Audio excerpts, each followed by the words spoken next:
Hello friends, आपका हमारे YouTube channel संकल्प क्लासेज पर बहुत बहुत स्वागत है। हम आज की इस कविता में कवि मुक्तिबोध द्वारा रचित मैं उनका ही होता नामक कविता की संदर्भ और प्रसंग सहित व्याख्या को देखने का प्रयास करेंगे। तो सबसे पहले हम संदर्भ के बारे में बात करते हैं। प्रस्तुत पद्यांश हमारी पाठ्य पुस्तक हिंदी के पद्य खंड में संकलित मैं उनका ही होता नामक कविता से लिया गया है। इसके रचयिता कवि गजानन माधव मुक्तिबोध जी हैं।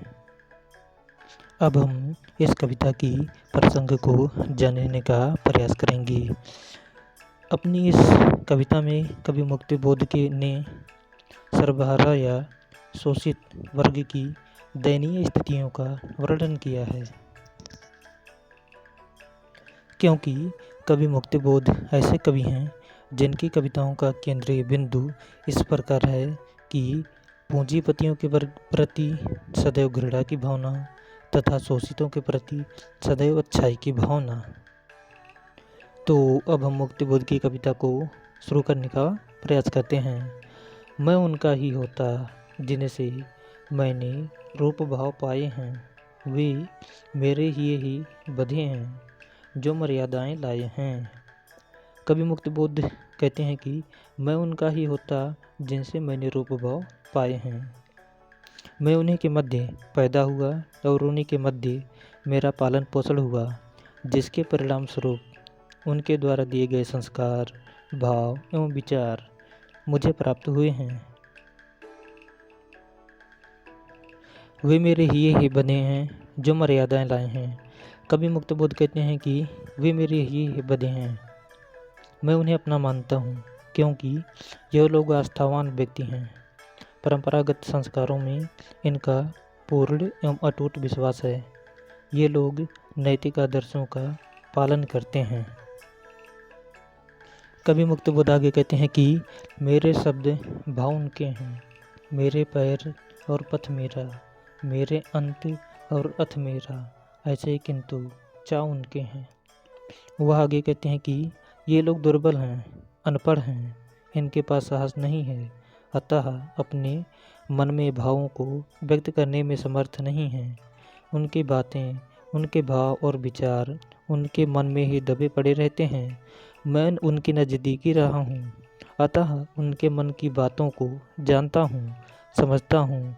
मुझे परमात्मा ने वाणी दी है, कवि और साहित्यकार की वाणी, अतः मैं अपनी रचनाओं में उन्हीं के भाव विचार प्रकट करता हूँ। मुक्तिबोध कहते हैं कि अपने जीवन में जो कुछ भोगना पड़ेगा, सुख दुख उठाने होंगे, उनके लिए कोई दूसरा उत्तरदायी नहीं होगा। मैं स्वयं ही उसके लिए उत्तरदायी होऊंगा। मैंने अपना कर्तव्य पथ स्वयं चुना है, गढ़ा है, अतः उस पर चलने का जो भी परिणाम होगा उसे सहर्ष झेलूंगा।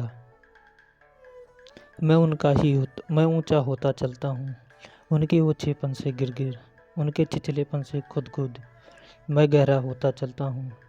कवि मुक्तिबोध कहते हैं कि मैं ऊंचा होता चलता हूँ, उनके ऊंचेपन से गिर ये जो सर्वहारा वर्ग है, ये लोग गरीब हैं।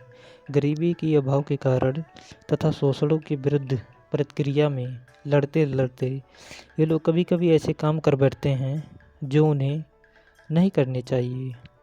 उनकी इस दुर्बलता के कारण उन्हें ओछा, छिछला, मर्यादाहीन आदि कहा जाता है। पर मैं उनकी इस दुर्बलता का कारण जानता हूँ, समझता हूँ, अतः इनके प्रति कभी मेरे मन में रोष या घृणा का भाव उत्पन्न नहीं होता।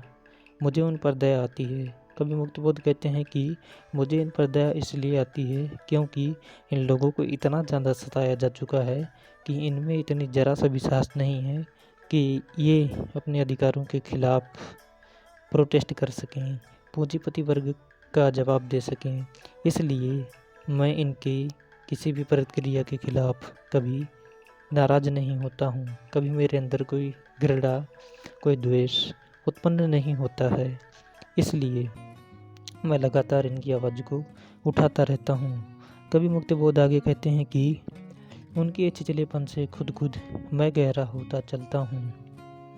इन सब का जो श्रेय है, मुझे जो ख्याति प्राप्त हुई है, जो आदर सम्मान मिला है, वह श्रेय सर्वहारा वर्ग को ही जाता है, क्योंकि उनकी जो इस प्रकार की दयनीय स्थिति हो गई है, वह मेरी कलम की शक्ति प्रदान करती रही है। वह मुझे मेरी कलम को शक्ति इसलिए प्रदान की है क्योंकि मैं उनकी आवाज़ों को जब भी अपनी कविताओं के माध्यम से लिखता हूँ तो वह बहुत ही अधिक प्रसिद्ध हो जाती है, और उसी प्रसिद्धि के साथ ही मुझे भी एक अनेक प्रकार की पहचान मिलती है, और उसी पहचान से मैं आज फेमस हूँ। अतः मुक्तिबोध कहते हैं कि मैं कभी भी उनके विचारों को लिखना बंद नहीं करूँगा और लगातार उनकी आवाज़ को उठाने का प्रयास करूँगा। तो फ्रेंड्स, इसी के साथ कवि मुक्तिबोध की मैं उनका ही होता नामक कविता समाप्त होती है।